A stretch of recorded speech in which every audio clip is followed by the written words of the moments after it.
అందరికీ నమస్కారం. ఈరోజు బీసీ కులాలు దాదాపుగా 130 కులాలు ఉన్నాయి. ఈ రెండు రాష్ట్రాలకు సంబంధించి నన్ను అధ్యక్షునిగా నియమించినందుకు చాలామంది డిస్టిక్ ప్రెసిడెంట్లు వచ్చారు. ముఖ్యంగా మా భాస్కర్ రావు గారు, అలాగే మా కొండ దేవన్న గారు, వారి ఆధ్వర్యంలో ఈరోజు నన్ను ప్రెసిడెంట్గా ఎన్నిక చేసినందుకు వారికి ప్రత్యేక ధన్యవాదాలు. చాలామంది నాయకులు, డిస్టిక్ ప్రెసిడెంట్లు అందరూ, కుల సంఘాల ప్రెసిడెంట్లు అందరూ చాలామంది రావడం జరిగింది.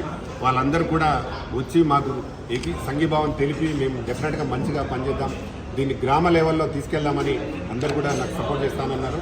అలాగే భాస్కర్ రావు గారిని సపోర్టు, అలాగే కొండదేవాన్ని సపోర్టు, మా జేవీఆర్ గారి సపోర్టు, ఇక్కడికి వచ్చిన నాయకులందరి సపోర్టు తీసుకొని ఈ బీసీ సాధికారిక సంఘాన్ని గ్రామ లెవెల్లో వరకు తీసుకెళ్లి గ్రామ లెవెల్ నుంచి మేము కమిటీలు వేసుకుంటూ స్టేట్ లెవెల్ వరకు రాగలుగుతాం. తప్పకుండా దీన్ని ఒక మంచి సంఘాలుగా, దీన్ని మంచి బీసీ సంఘంగా తీర్చిదిద్దాం రెండు రాష్ట్రాలలో. తప్పకుండా మీరు రాబోయే రోజుల్లో చూస్తాను. నేను ఫిలిం ఇండస్ట్రీలో దాదాపు 12 సంవత్సరాల నుంచి ఫిలిం ఛాంబర్ చైర్మన్గా పనిచేస్తున్నాను. చాలామందికి నేను ఏం చేసినా మా ఇండస్ట్రీలో చాలామందికి తెలుసు. ఒక వర్గంగా చీలిపోయిన దాన్ని నేను డివైడ్ చేసి చాలా చేయడం జరిగింది. డెఫినెట్గా బీసీ సాధికారిక సంఘాన్ని కూడా తప్పకుండా గ్రాస్ లెవెల్ వరకు తీసుకెళ్ళి తప్పకుండా బాగా చేయడానికి దాదాపుగా వచ్చే ఎలక్షన్స్ వరకు మినిమం ఒక 50 మంది ఎమ్మెల్యేలైన బీసీలు మా వాళ్ళు ఉండాలని కృతనిశ్చయంతో, మాకు ఎలాంటి పదవులు అవసరం లేదు.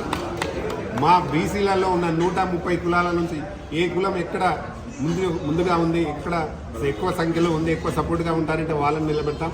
ఏ ఒక్క కులానికని కాదు, ఎక్కడ కుల నాయకులు స్టాండర్డ్గా ఉన్నారో వాళ్ళని పైకి తీసుకొచ్చి డెఫినెట్గా మనకు దాదాపుగా 52% ఉన్నాం మనము రాష్ట్రంలో, రెండు రాష్ట్రాలలో. తప్పకుండా 50 మందికి తక్కువ కాకుండా ప్రతి స్టేట్లో వచ్చే విధంగా మేము పనిచేస్తాం. దీనికి అందరూ సహకరిస్తానని ఈరోజు అందరూ వచ్చి ఇక్కడ అందరూ చెప్పడం జరిగింది. వాళ్ళందరికీ ఇక్కడికి వచ్చి నన్ను ఇంత పెద్దగా నేను డెఫినెట్గా చేస్తామనే నమ్మకంతో నన్ను ప్రెసిడెంట్గా చేసినందుకు అందరికీ మీరు థ్యాంక్ చెప్తూ, అలాగే మా భాస్కర్ రావు గారికి, కొండ దేవన్న గారికి, మా జేవీ గారికి నా ప్రత్యేక ధన్యవాదాలు తెలుపుకుంటూ, అలాగే రెండు రాష్ట్రాల్లో ఉన్న బీసీ నాయకులందరికీ, బీసీ కుల బాంధవులందరికీ నా ప్రత్యేక ధన్యవాదాలు. Thank you. నమస్తే.